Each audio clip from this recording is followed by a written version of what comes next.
So I'm going to tell you a tiny bit about Sign Up to Safety, but I'm mainly going to tell you the sort of things that we're trying to challenge in a way that we hope might get you to have a little think about what you're doing in terms of improving patient safety, and perhaps where we could actually make a difference over the next 15 years, which is significantly more so than the difference that we've made over the last 15 years. And I'm going to explain what I mean by that. So, Sign Up to Safety, a national campaign, covers the whole of England. The difference of Sign Up to Safety, it's not a national initiative where we tell you what to do. We are a platform by which we're trying to encourage and create the conditions for a safety culture in the NHS. And what we do is we urge you to develop your own safety improvement plans. So these are locally led, locally owned, self-directed safety improvement plans. You can sign up to Safety as an individual or as an organisation. And each organisation that does so has a safety improvement plan, which usually brings together all of their other safety and quality activity, or certainly alludes to all of it. The reason why we do that is because we believe quite strongly that the interventions exist out there already in terms of making care safer. And actually the major problem is around a safety culture, which I'm going to expand on, but also the implementation of the interventions that we know work. And that actually all of the people in this room are the people who can make care safer, and not people like myself who can stand here telling you these are the interventions you must do. The other thing is that it's nuanced, that safety isn't something that you can blanket. So I could give you 5 things to do, but actually those 5 things might not be relevant for your organisation. And it's much better if your safety improvement plan is built on the things that matter to you, but also are the things that are happening in your organisation and matter to your patients and your staff. So we've got over 300 organisations already signed up, and we have at least 1,000 individuals signed up to the campaign. And what happens when you sign up is that you pledge against 5, you commit against 5 pledges to put safety first, to continually learn, to be supportive, and to be honest, and to care about each other. So one of the things that we talk an awful lot about is the fact that staff are really, really struggling, and that patient safety isn't about blaming, it is about learning, and it is about caring for each other. You'll see the breadth of who we've got signed up. So we've got 95% of community providers, we have 92% of acute care, and we have 22% of CCGs, clearly not enough. And I'm really, really excited to talk to an audience who primarily are involved in the CCG world. So please have a think about it. Have a think about signing up either as an individual or as an organisation. Because as I've said, we're not going to tell you what to do, but we can help you in doing the things that we know that you want to do. And we do things like shine a light on other organisations. So we were at Patient First. I don't know if any of you were at that a week or so ago. And so Bolton CCG and South Essex Partnership Trust and Musgrove Park, we gave them slots each to talk about what they're doing. And that's the other thing that we really like to do. We like to find out what other people are doing, share their story, either via a webinar or via sponsoring presentations for them to do at a national level. So I'm going to talk about moving from current approaches to learning to perhaps some new ways of learning. So one of the things that I've been doing over the last year or so is really looking at what have we done over the last 15 years and have we made a difference. And I came across a webinar by somebody from Canada and was working in the United States. And he made a really startling statement in this webinar and said words to the effect of incident reporting is almost the worst thing that's ever happened to patient safety over the last 15 years. Which kind of took my breath away, and having heard the sort of conversations that you've had this morning, I was also involved, probably to my detriment, in setting up the National Reporting and Learning System and working around the framework for the Never events and so on. So when I heard that, it really asked that key question in my head: why is incident reporting perhaps the worst thing that's ever happened to patient safety? So we broke it down and we started to look at this and look at it in more detail. Because while patient safety incident reporting systems are absolutely the right thing to do in the right circumstances, they haven't done the things that we expected them to do. They haven't changed the whole system. And so what we need to do is really, really think differently about how we capture those incidents, how we learn from them. And I would urge you to go to the BMJ Quality and Safety in Healthcare.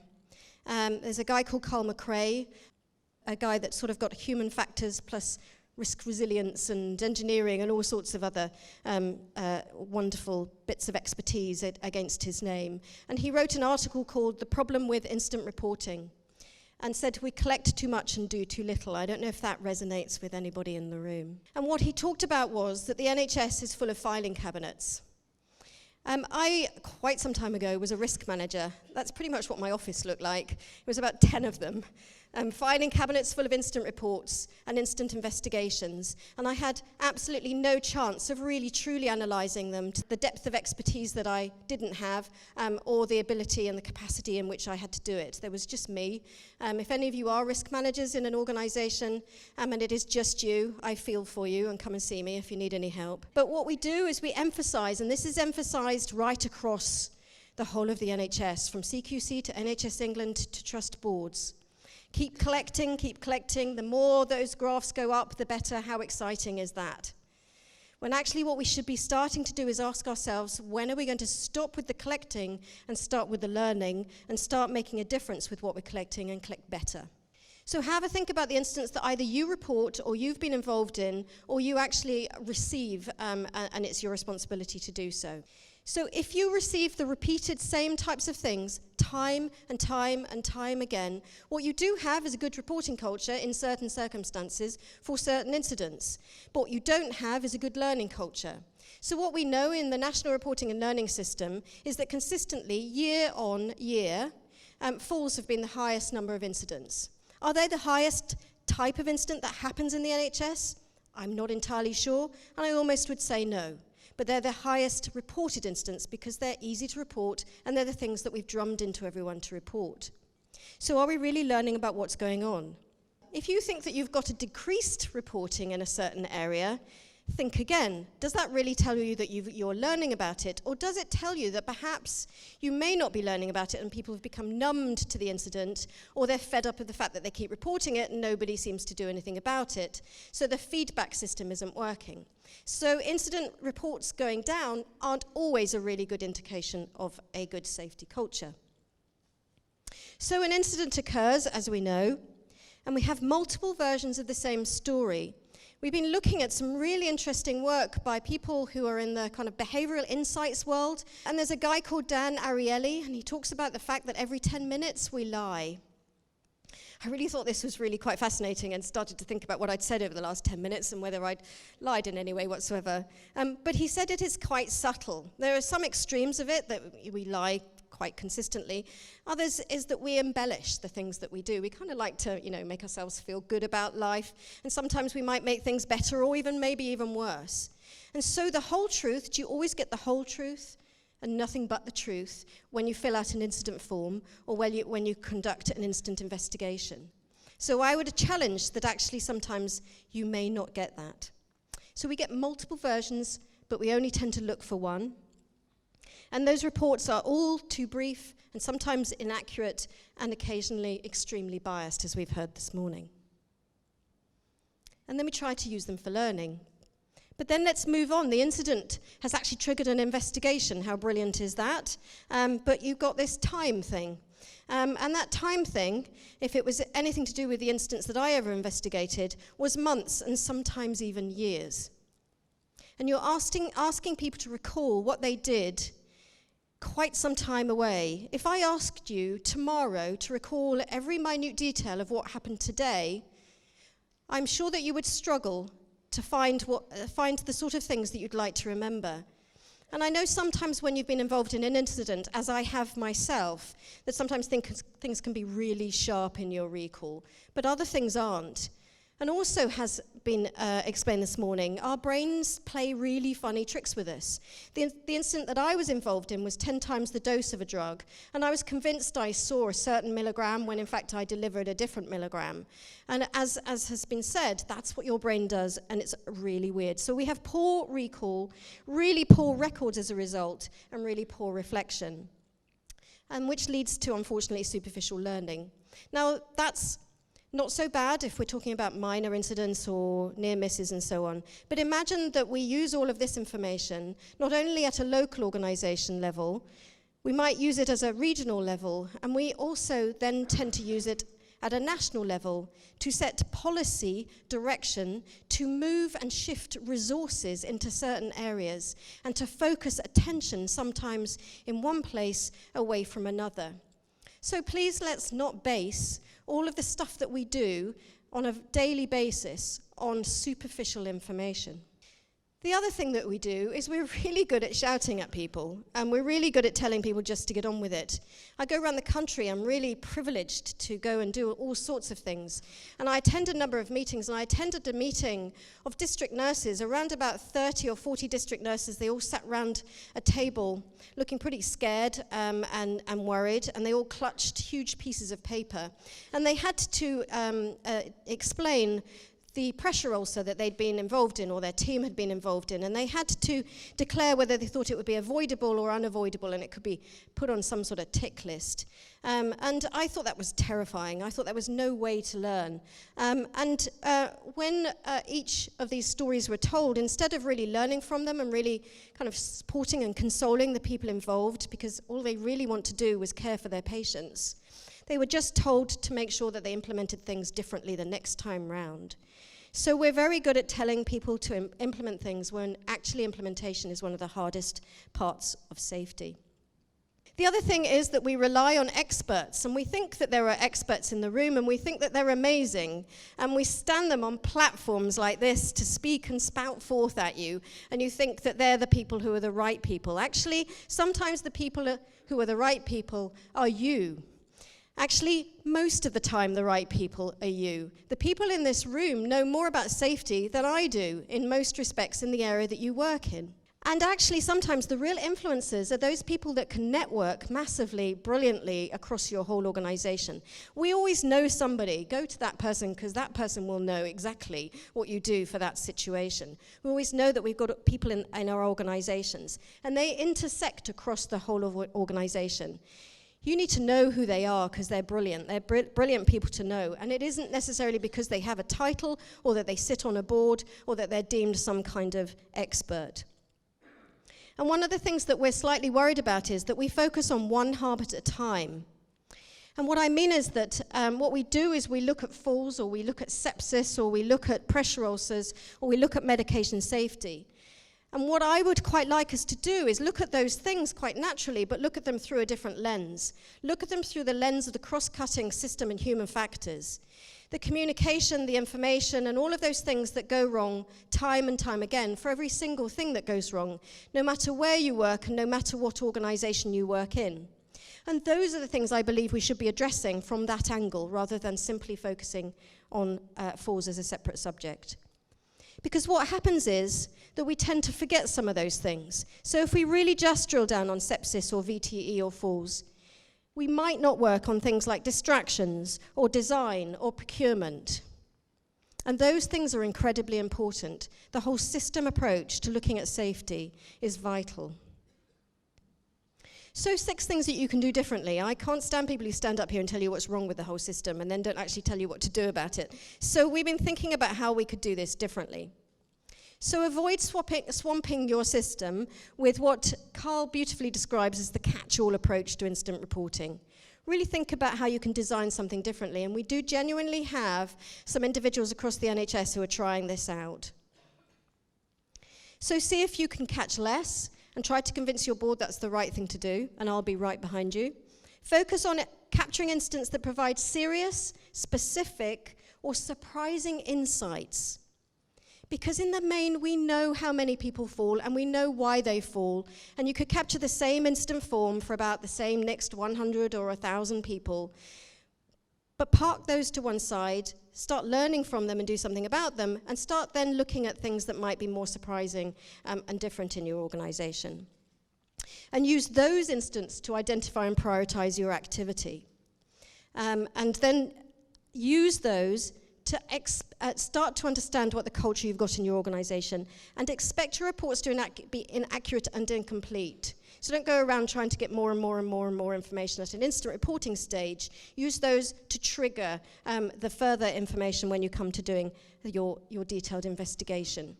So you're narrowing down what you're looking at, and you're starting to look at things that are different. And in the meantime, you're implementing all the things that you know work for the things that you know are reported all of the time, like falls and sepsis and so on. So you start looking at your instant reporting system differently. How about not using an instant report form at all? Sorry, Martin. You give up, I know. There is nothing wrong with instant reporting. I need to say that, and in terms of doing it right. But there are other also different ways that you can do this kind of work. And the sort of thing that we've been looking at is facilitated safety conversations. So if I'd had all day with you and I'd got a session where I could have done maybe about 2 or 3 hours with you, I would have turned your tables all the way around, and I would put you in groups and held safety conversations, and I would have got you to work with each other and to talk to each other. And I will tell you exactly how I would have done that. Because we have an inability to work with each other at times, especially of stress, as one of the questioners talked earlier on. At times of stress, of increased workload, massive distractions, the kind of amazing things that go on in our NHS that make it more and more and more complex, which make us more and more exhausted. People are polarized, overwhelmed, isolated, and withdrawn at the moment. And everywhere I go, there's way too much of that polarization. There's an awful lot of them and us. And we get it in respect of commissioning and providing, them and us. Doctors and nurses, them and us. This needs to change because we're all in it together. And we are actually a unified team with a shared cause and a shared purpose, which is to care for our patients and do that really well and really safely. So we need to help people with those frustrations, and there are ways in which you can do that. So we've been trying out a number of different tools, and again, as I said at the beginning of my talk, none of these things are brand new. They exist, so you can find them pretty much anywhere. Other industries use them as well, so not just healthcare. And the other week, we were trying these things out with a group of junior doctors. So I sat there with a group of junior doctors, and all I said to them was, okay, one of your patients has had 10 times the dose of a drug error. I would like you to sit down with 5 post-it notes and list why you think that happened, the contributory factors associated with 10 times the dose of a drug error. I didn't tell them anything else. I gave them no circumstantial information, no context, not even the age of the patient or anything else. And they wrote down 5 things, these junior doctors, and then we stuck them on a wall and we themed them. I wanted to say something more flash than that, but we put them together and we made them into little blocks of themes. And actually what we found was that every single one of those junior doctors knew the top 5 contributory factors associated with 10 times the dose of a drug error. It took them 2 minutes. So if you recall the whole instant reporting system thing, where we fill out an instant report, it goes up to so-and-so, and then on to somebody else, and then finally to another place, and then gets into my filing cabinet and comes back down again in about 3 months' time, and then we feed back what we might learn from 10 times the dose of a drug error, and we found out the answer in about 2 minutes. Briefing and debriefing is a much misunderstood intervention. Again, another brilliant intervention from aviation and the nuclear industry and others. But people don't seem to pay attention to it. It's like a kind of boring thing that we might do. We might get together and have a quick chat, and then we'll get on with the actual real stuff, won't we? The briefing and the debriefing prior to sessions or clinics, or the work that you do, even if it's a project that you're going to be doing, can be outstanding. It can really make you think about what we're trying to do, what are we trying to achieve. And the surgical checklist is one way that you might use it, and I know that's a big no-no for some people, but it really, really does work if you use it really well. And I've used briefings and debriefings in multiple different circumstances and with multiple different cultures, and it really does work. The Swedes call it fika, another way of a conversation, which is where they actually have coffee and cake. Really nice way of having a conversation, where they gather and they talk about work and non-work, and they talk about the things that are worrying them. So the facilitated debriefing post-incident, the one that I mentioned in terms of the junior doctors, you could explore that even further. So I just played around with it for 2 minutes. We came up with 5 contributory factors. Boom, boom, off we'll go off and try and actually do something about them. There are lots of ways that you could use this tool to do the same thing, facilitate a conversation. And then you can use very fancy tools, you don't have to, but you can use things like fishbone analyses where you start to break down all of the different ways that you might want to look at what those contributory and causal factors are. Again, none of these things are brand new. You can use things like the 5 whys, a really nice simple tool for asking key questions about why things have gone wrong, so that you can try and drill down even further to what you might find as the root cause rather than the superficial contributory factor. So we've tried something a little bit larger from the 10 junior doctors, and we've tried it with 33 individuals, and we brought them together from across the whole of the NHS in England of different levels and of different status, and we asked them to use their first name only so that we tried to dispel who was in the room and who was more important than somebody else or deemed so. And we put them into trios, and those people were going to work together for the rest of that day in a trio. And what we did was we started to ask them to have conversations that matter.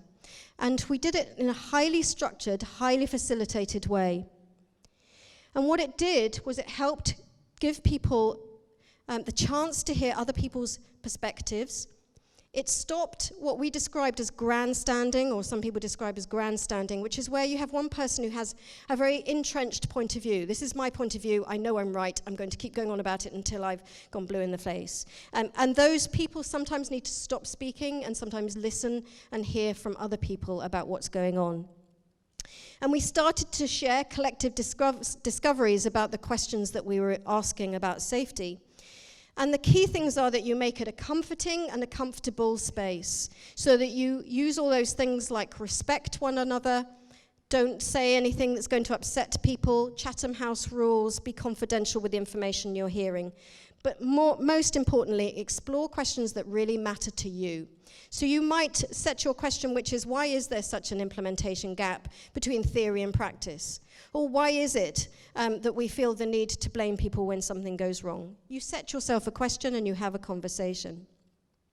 And the building blocks are things like, as I've mentioned, the removing of classifications or stereotypes, so back to the whole naming thing or the status thing. Creating that psychological safety so people genuinely feel able to speak. Lessen inappropriate grandstanding, as I've said, and people's attachment to their points of view, and honor the fact that everyone has that different point of view. Because one of the things that we think is fundamentally wrong and happening in the NHS is that we're not listening to each other, and that we're not actually cherishing what each other has to say about safety. Now, this may feel very naively simple to everyone, and you're just thinking, well, this is just a simple conversation. Believe me, it's actually quite profound and really quite complex to actually facilitate it, to enable it to be simply done. So you have a speaker who then moves after 20 minutes, and the speaker then becomes an active listener, and then after 20 minutes, the speaker then becomes an observer. The speaker is given 20 whole minutes to tell their story or to describe the problems or the challenges they're having around a particular issue. 20 whole minutes is a really long time to be able to say what you want to say. And what we found was that the people who attended said it was an absolute joy to know that they weren't going to be interrupted, that they could actually powerfully say what they wanted to say. The active listener is taught to be silent as much as possible, and then when the speaker gets a little bit short in terms of the things they wanted to say, to ask clarifying questions, to ask questions that are open type questions, not closing down questions, which is a yes or a no answer. And the observer was asked to listen to the speaker and look at the interactions between the speaker and the active listener, and then come up with an image or a metaphor for what they were hearing, such as, oh, it feels like you're pushing a boulder up a hill, or it feels like you are hitting your head against a brick wall, or I can see a tree and all the leaves are falling down, and you've got everyone surrounding you thinking, well, why on earth are the leaves falling down? So that kind of imagery. The reason why we used imagery, because it actually crosses boundaries in terms of language. What we often find in safety is that we think other people are understanding what we're saying, but they aren't understanding what we're saying. And so there's a a misconnection or a lost in translation, often in relation to the language that we use, which can be particular for professions or specialties, or the dreaded acronyms, when we're very good at kind of dispelling and using all of those and confusing the world and his wife. So the active listening required this respectful silence and this clever questioning. And as Robert Montgomery says, are you really listening or are you just waiting your turn to talk? And this is what we find happening, is when you are in a general conversation, often you find people interjecting because they're simply just waiting their turn to talk. But being told to be silent means they are genuinely listening to what they're hearing. And each time we moved, we gained more information about the problem that the question posed. So each time we moved, and it is reliant on those 3 moves, you gain more and more and more and more insight, and the patterns become more and more apparent. And the wisdom emerges out of the room. And then what we do is we bring all of those trios to share both in small groups and in large groups to say, so what do we all now know? So 33 wise heads became one large group where we asked ourselves, what do we think we now know? It took about half a day to really get to grips with the sort of things that we knew that we were starting to learn about, in our case, the implementation gap. But it was a really, really interesting and surprisingly good way of sharing insight, but also creating a safe environment in which people can speak. So our view is that the possibilities are endless, and that the experts around safety and the experts around things like the implementation gap exist in this room. They are all of you. And that if I just got you to talk to each other and then move around and talk to other people, that actually the connections would get deeper and our insight would get deeper. And so you don't need someone like me to stand up and tell you what the problem with the implementation gap is. You've already realized what that is yourselves. That we can discover the solutions to the problems together, and that we've been looking in the wrong place sometimes when you get someone like me standing up on a stage. It is embedded in theory, just in case you want to know. So it's embedded in theory associated with co-consultancy, coaching, and things like the Real World Cafe. I don't know if any of you have ever seen the work of the Real World Cafe. And they always get challenged by saying, surely these conversations are simply that. They don't actually lead to action, do they? And this is a fantastic quote from the Real World Cafe, which is, conversation is action. And you think things and you feel things, and it becomes real when you express it. And too often we know of healthcare staff who feel really stifled to express not only their opinions but their feelings. And then other people hear it, and then they feel it too. And then you have a shared experience. And this shared experience then leads to that action, which is a natural thing that happens. So you can use conversations, these safety type conversations, whether they be huddles or briefings and debriefings or even a facilitated whole day event. You can use them for reflection and exploration, to do the collective insight stuff and learn about your incidents or your incident reporting, to harvest discoveries about new ways of working, to action plan a project that you want to do and really crack this implementation problem that we know exists, and provide feedback and assessment for staffs and teams and individuals. And so our belief is that constructing knowledge is all about asking the right questions and having the right people in the room and having those right conversations. And as it says here, having the right conversation, sometimes the one good conversation that matters, could shift the direction of travel for the future. And we believe quite strongly that that's what could happen. So that's what Sign Up to Safety is trying to do, is trying to get people to think differently about safety. Because over the last 15 years, we have made a difference. And we have got some really lovely things going on. And notably, all sorts of wonderful things like the patient safety collaboratives, the academic health science networks leading those patient safety collaboratives, the wonderful Q initiative, and the brilliant work at NHS England. But mainly the brilliant work that you're all doing day in, day out to make care as safe as it possibly can be for your patients. But we also know that we may need to make a much, much bigger difference over the next 15 years if we are truly going to transform the safety of our NHS. So thank you very much for listening.